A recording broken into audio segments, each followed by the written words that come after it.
In this nugget, the first of a series of 2 on project time management, we will focus on schedule definition, the activities associated with preparing the project schedule. This covers activity definition, taking the WBS initially defined during scope management and breaking it down to a further level of detail where single activities, single tasks can be assigned to single individuals. We'll focus on developing the project sequence, which tasks must be completed first, which are predecessors, which are successors on the overall project plan. We will focus on understanding what resources will be required to complete our project. We will focus on the specific activity duration estimates. How long will it take to complete each component of our project schedule? And finally, we will talk about specific activities related to developing the project schedule, getting the complete activity list, sequence, resource estimates into a project scheduling tool to develop the project plan. And that will complete this nugget on project schedule development. In the next nugget, we will focus on project schedule control.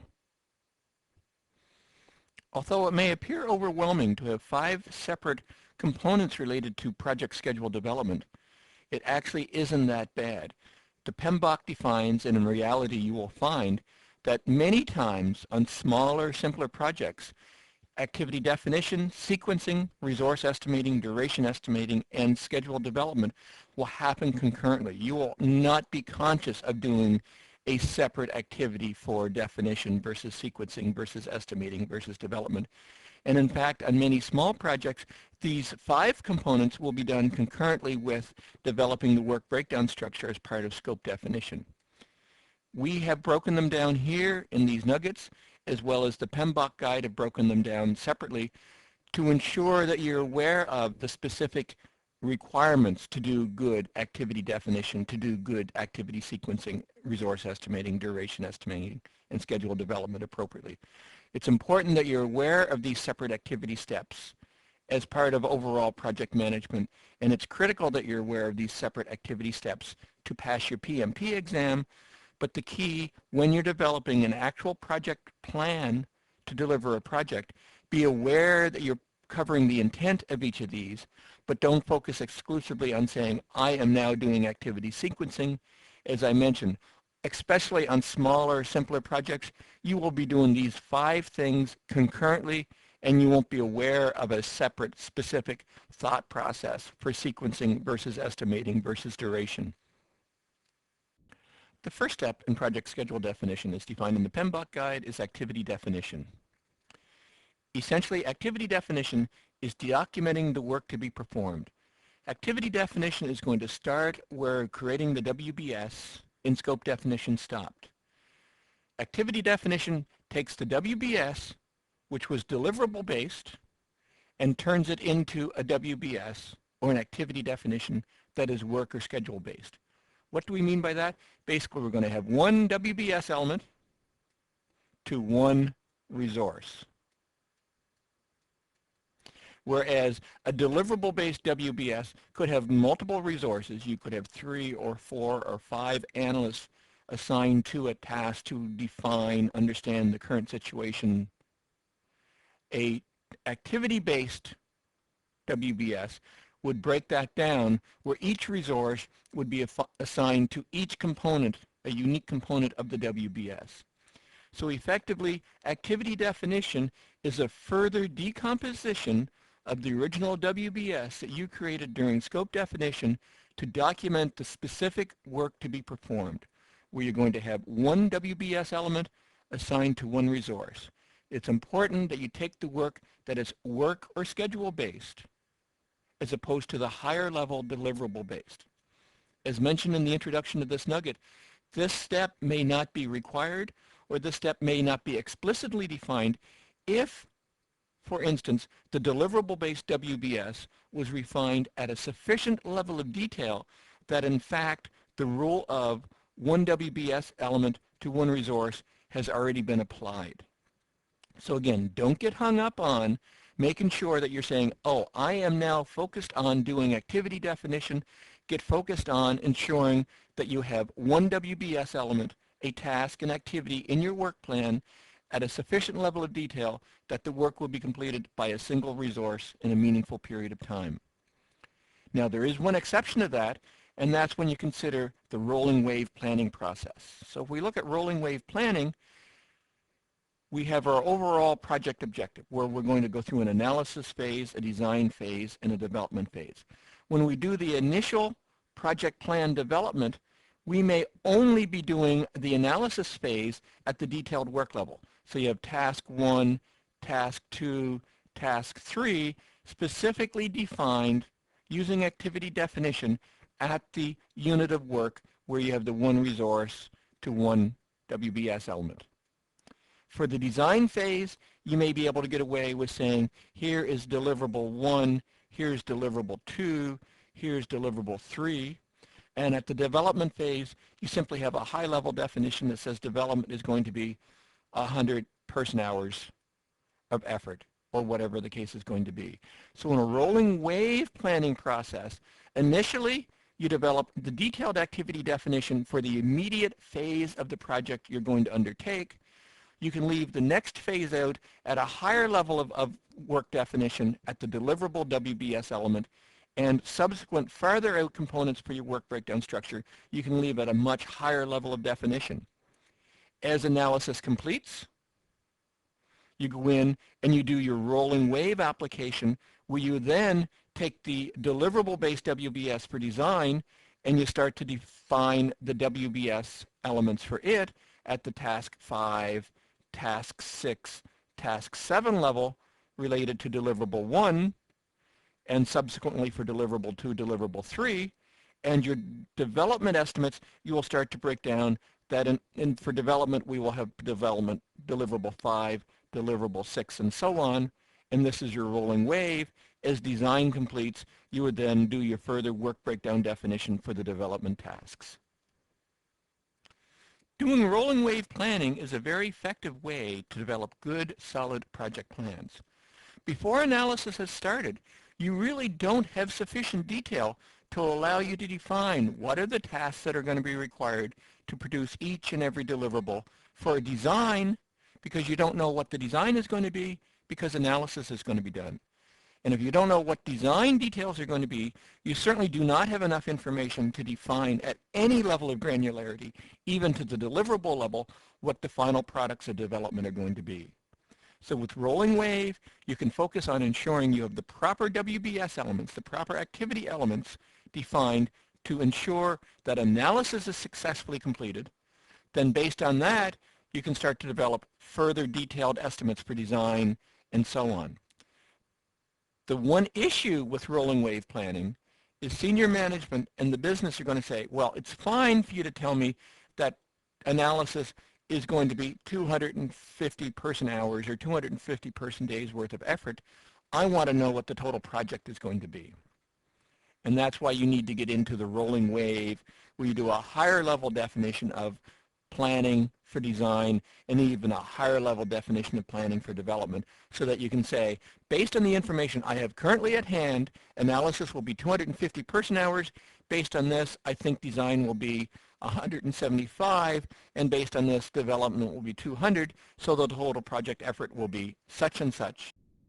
But you need to ensure when presenting that total project effort, that 525 number, that you're presenting it in a way that people understand that there's a degree of imprecision, that there's a degree of flexibility in that when you're presenting the information, you're defining that it's plus or minus a certain percentage, plus or minus 75%. When you're doing rolling wave, it's important that you're presenting the definition, that the total project definition, the total project size, has been estimated, and you have a certain degree of confidence, potentially not high, because we're simply doing a very high-level cast of what our further out phases are going to be. And as you refine this, the design may not be 175. The design may, in fact, become 225 based on the detailed estimates. And based on that, you're able to refine that says development will not be 100. Based on this information, development is going to now be 150. Or maybe we should become more optimistic and say, based on this, development is going to be shorter and will only be 75. So when you use a rolling wave planning process, it's important that you define your level of confidence that when you're presenting the total project picture back to senior management, back to your business sponsor, they understand that this is not a firm, fixed estimate for the total project. It's simply a firm, fixed estimate for the next phase for your rolling wave, and best assumptions, and I'm going to use the term best guesses, for the further out phases for your project, and you're going to present your level of confidence. The next step in project schedule development is the definition of the activity sequencing. In other words, defining the dependencies between the tasks, identifying any dependencies that one task has on the other. Dependencies can be set up with four main types, with the most common being finish start. Finish start, simply applied, means that task B cannot start until task A has finished. Hence the link, hence the dependencies from A's finish to B's start. Used most commonly, probably 95% or better of all dependencies created in a project plan will be a finish start type. Other types of dependencies are finish, where we're saying task B cannot finish until task A finishes. Often used where you have a series of tasks that will finish and result in the combination of a milestone for a phase or a component for your project, where the final tasks for the phase would have a finish relationship on the milestone itself. A similar style of dependency is a start, where you're saying B cannot start until A starts. Similar application, except in this instance it would be the tasks are dependent on the start of a phase, the start of a milestone, and the subsequent tasks can start once the phase or once the milestone has been initiated. A final type of dependency is start-finish, not commonly used, and therefore will not be discussed further in this nugget. The most common style of dependency is finish-start and will be used most times in creating a project plan. When you're creating your project dependencies, you need to ensure you're focusing on the mandatory dependencies. The dependencies that absolutely impact the outcome of the project, or the dependencies that absolutely determine that B absolutely cannot start until A has been completed. B is dependent on some output, B is dependent on some process, B is dependent on some information that A is going to be provided, and therefore B cannot start until A completes. Often people will put optional dependencies into the project plan as well, simply saying, although it's not critical that B finishes before A, it would be ideal, or it would make more sense, or maybe B is being completed by the same resource as A, so therefore B shouldn't be started until A has completed that. Avoid, where possible, putting optional dependencies into your project plan. Optional dependencies simply create a more complex dependency diagram.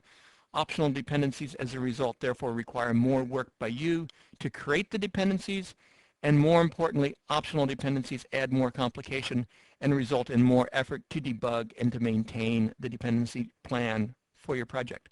So focus on the dependencies and absolutely define the mandatory dependencies into your project plan, whether a finish start type, finish type, or start type. The final aspect towards dependencies is you may want to put in leads or lags. And basically a lead or lag saying A and B are dependent on each other, but I have a lead of 2 days.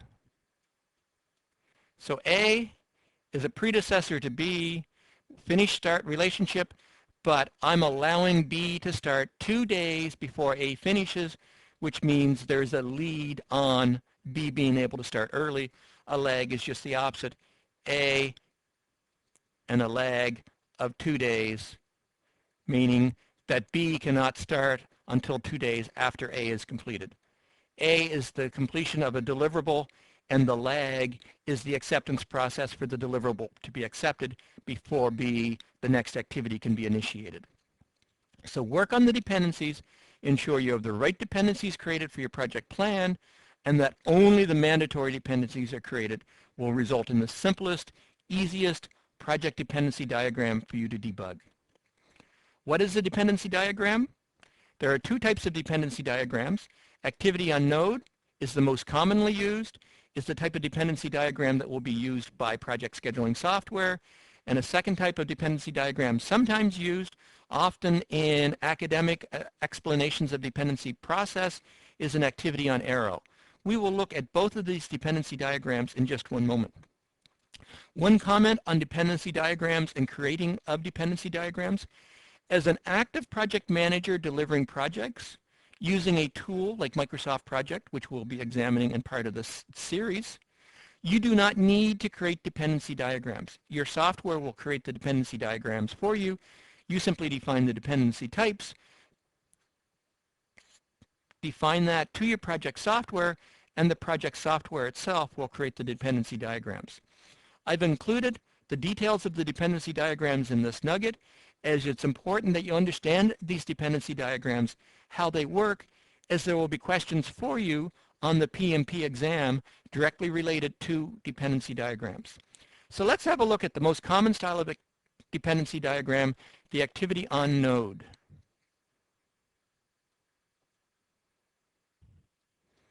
The activity on node, or often referred to as the precedence diagram, consists of the identification of each activity, each task in your schedule, in this case tasks 1 through 5, defining them on the nodes, and then using lines or arrows to link them. So in this case, we're saying task 1 has a successor task of task 2 and task 4. Task 2 has a successor task of task 3, and task 5 has predecessors of 4 and 3. This is depicting the most common style of finish start, but if appropriate, you could say this is a start start and this is a finish finish type of dependency within your activity on node dependency diagram. Again, activity on node, the most common activity on node is what your project scheduling software will draw for you, often called the dependency diagram. Each activity, each task in your project is identified as a node, the box, and the dependencies between the nodes, between the activities, identify the actual dependencies, where 1 to 2 has a finish-start relationship, where 3 to 5 has a finish-finish relationship, and 4 to 5 has a start-start relationship. This allows you to understand the dependency diagram. This will be examined and reviewed on the PMP, so it's important that you understand what an activity on node is, how the activities are represented, and how the dependencies are represented. This is quite different than the next style of activity diagram we're going to look at, which is the activity on arrow.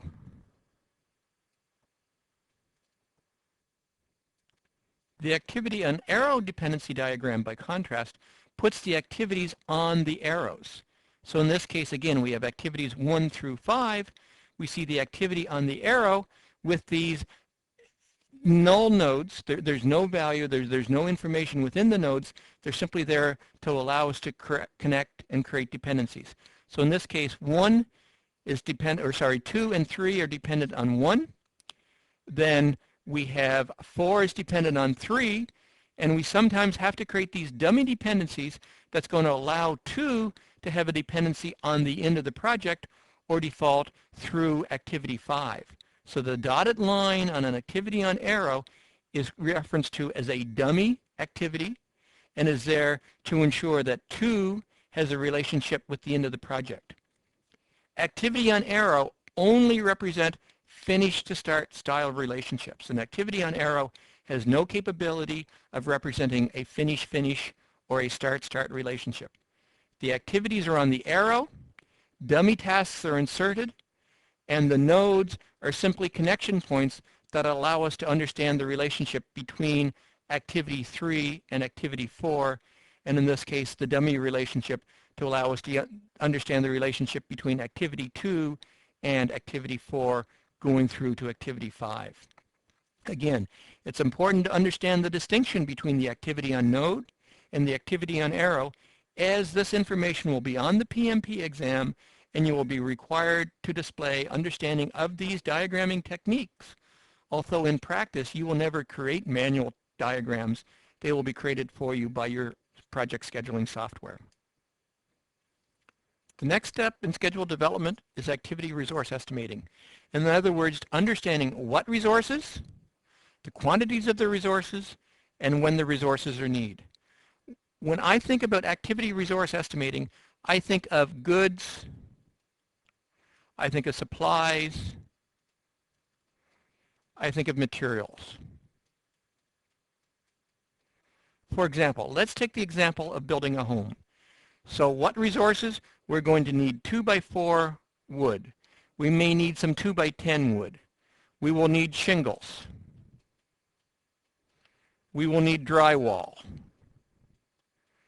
etc., etc. These are the goods. These are the supplies, the materials. So this is the definition of what the resources are required. The quantities of resources, we can go to our blueprint, we can read our blueprint, and we can determine that we need 300 2x4s. We can read the blueprint, and we can determine that we need 150 2x10s. We can look at the blueprint and determine we need 5,000 shingles. We can look at the blueprint and determine that we need 175 sheets of drywall. So we're determining the quantities of the resources required. And finally, we determine when they're needed. Not when they're needed in terms of the calendar, but when they're needed in terms of the work breakdown structure. Which work breakdown structure elements? So it's construct the walls. It's construct the second floor. It's obviously put on the roof. And it's install drywall. So activity resource definition is all about understanding what goods, what supplies, what materials are required to allow you to execute your project plan. You need 2x4s, you need 2x10s, you need shingles, you need drywall. This information can be determined from the project scope, in this case from our project blueprint. You determine the quantities, again from the project scope, from the project blueprint, and you determine when the resources are needed based on the work breakdown structure elements that have been defined for your project. The next step in project schedule development is activity duration estimating. In other words, identifying the amount of work that is required to complete the project. Unlike resource estimating was focused on the goods, the services, and materials, the duration estimating is focused on the team. The amount of work the team must put in to each work breakdown structure element to allow the project to complete. You need to focus on the work, the actual effort, not the duration. To define this, let's assume we have a work breakdown structure element that requires 40 hours of work. If you assume 40 hours of work is equivalent to a single work week, you may or may not be accurate. 40 hours of work may be completed faster than a work week or may take longer than a work week depending on how the team is assigned to the work breakdown structure element. If you assigned the 40-hour work element to a single resource, and that resource is full-time on your project, it will be completed in 1 week. But if you assign that 40-hour work breakdown structure element to 2 resources, it will be completed in 2.5 days. Or if you assign that 40 hours of work to someone who's only available to your project half-time, so you have a half of a resource, the work will not be completed for 2 weeks. So activity duration estimating is focused on identifying the amount of work required to complete the project elements, not the duration. If you focus on the work, it's 40 hours of focused work, and then assign the appropriate resources to the work breakdown structure element. Is it 1 resource? The project scheduling software will determine that task can be done in a week. Is it 2 resources? The software will determine that it can be done in 2.5 days. Or if it's only half of a resource, the software will determine that it's going to take a total of 2 weeks to complete the assignment. So that's what activity duration estimating is all about. Identifying the work, developing estimates for the work, not the duration, and letting the project software calculate the duration for you based on the availability of the resources to work on your project. In spite of what I just said about a single resource being assigned to that 40-hour task, being able to complete it in 1 week, that actually is not the case. Here I've made a very interesting statement where I say 40 hours does not equal 40 hours. Or in other words, you need to ensure you're assigning the tasks, you're developing the estimates based on actual resource availability. So you have a full-time resource,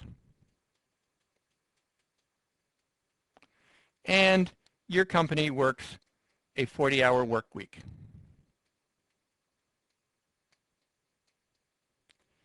In that case, why does a full-time resource working a 40-hour work week not be able to complete 40 hours of work? Simply because that full-time resource is going to get sick occasionally.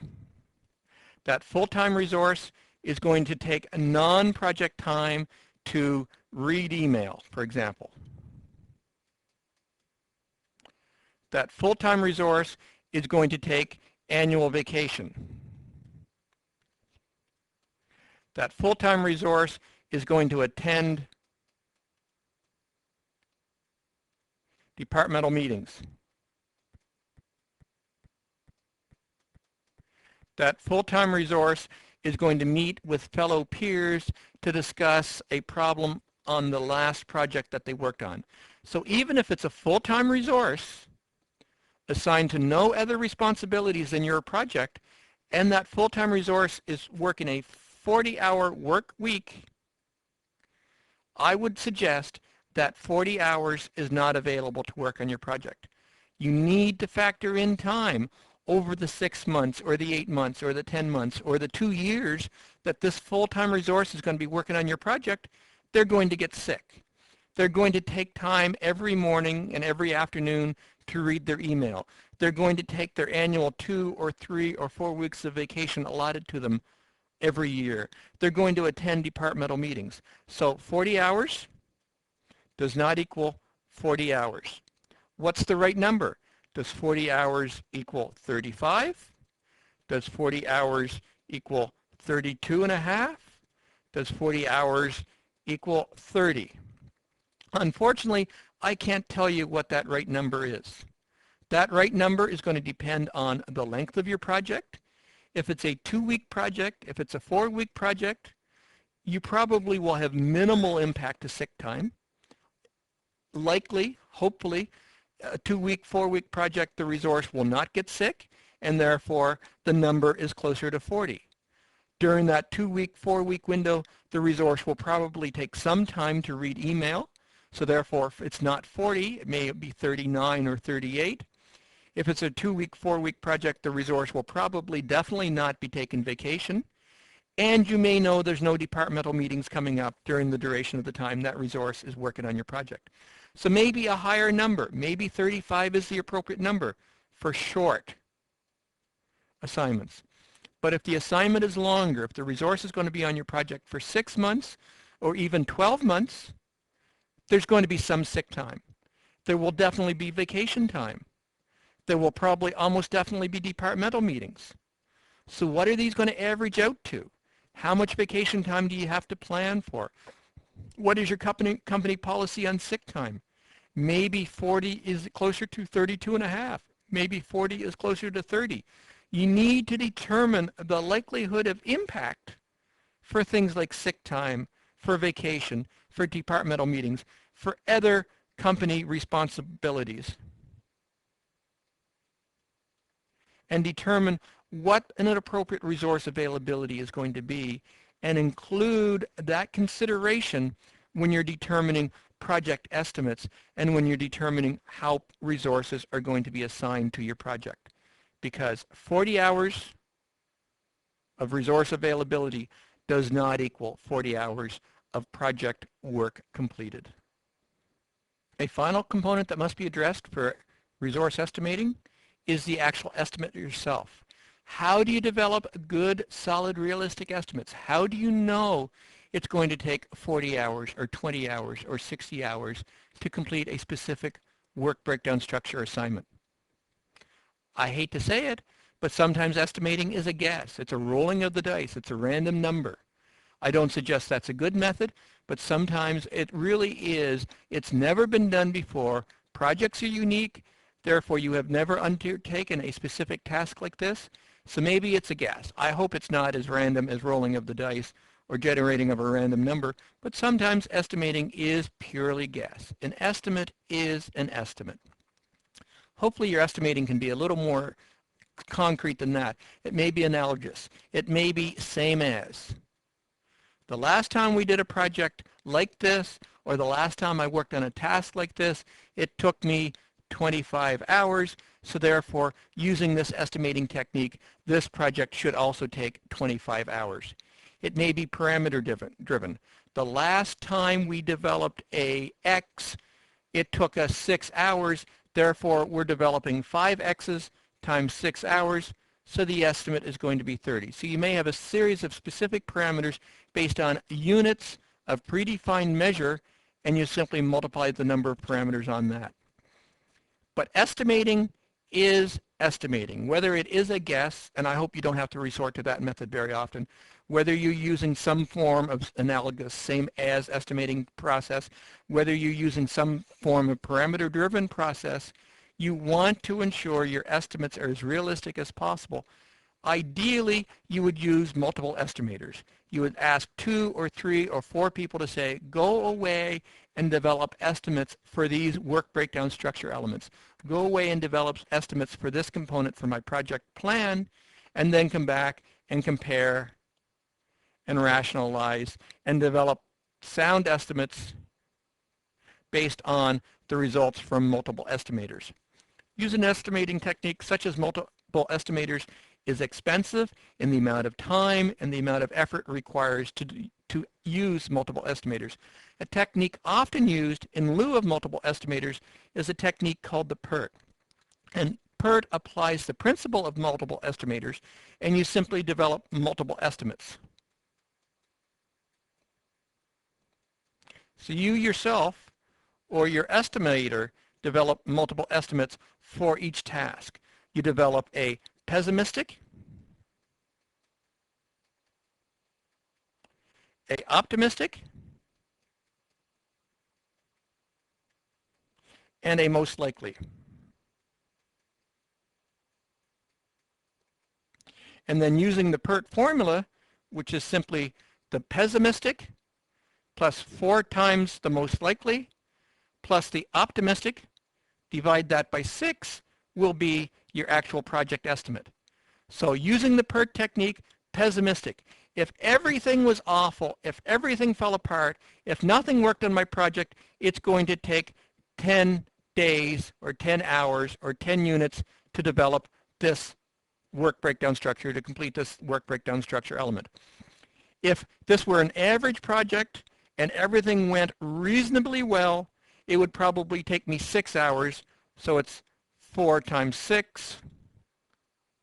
And if this were the perfect project, if I had absolutely no challenges, I could complete this in 5 hours. So you do that over 6. So it's 10 plus 24 plus 5 over 6, or 39 over 6. And I don't have the mental math in my head for 39 over 6. But the division of 39 divided by 6 would be the final estimate that you would use for your project based on the PERT technique. So estimating, they are guesses. But develop processes that you can develop good, solid, realistic estimates that will identify the work that is required to complete each and every element of your project work breakdown structure. The final step in project schedule development is the actual development of the schedule. It's taken the WBS elements that we've identified and worked on in this nugget. It's taken the dependencies that we've identified and worked on in this nugget, and it's taken the estimates and combining them together to create the project schedule. It's identifying when each unit of work will be completed based on the dependencies and the estimates and the resources assigned to the work breakdown structure element, and developing the schedule. You do this using software. Using a product like Microsoft Project, which we'll be demoing later in this series, you will take the information, plug it into your software, and the software itself will develop the schedule. It sounds easy. It is relatively easy. The key thing being the first cut at the schedule, based on the WBS elements, based on the dependencies, based on the estimates, will probably not be the final schedule that you will deliver to your project sponsor. You need to be prepared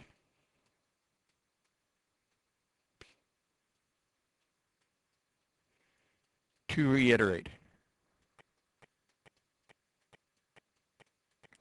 Developing a good project schedule requires many iterations. 2, 3, 4 iterations will be required to develop a good project schedule. You will look at the dependencies, you will change the dependencies. You will look at the estimates to determine if the estimates are realistic. You will look at the resource assignments to determine if different resources can be assigned to different work breakdown structure elements to deliver a schedule that is more aggressive, to deliver a schedule that is more resource balanced. You need to be prepared to iterate to develop the final schedule, which will then be presented to your project sponsor. This concludes our first of 2 nuggets on project time management. In this nugget, we looked at activity definition, understanding the work breakdown structure elements that are required for the unit of work that's going to be required to complete all project activities. We looked at activity sequencing, understanding the successor-predecessor relationships, understanding the dependencies and defining the dependencies in our work breakdown structure. We looked at activity resource estimating, understanding what resources, what materials, what supplies, what quantity, and when they are required to allow our project to deliver. We looked at activity duration estimating, determining solid, realistic estimates for the work that is required to complete our project. And we took all of the information, our WBS, our dependencies, and our estimates, talked about putting that into a piece of software such as Microsoft Project to develop the realistic schedule that the project is going to be approved and delivered based on. In the next nugget, we will look at the issues around schedule control. This concludes our nugget on project schedule definition. I hope this video has been informative for you, and thank you very much for viewing.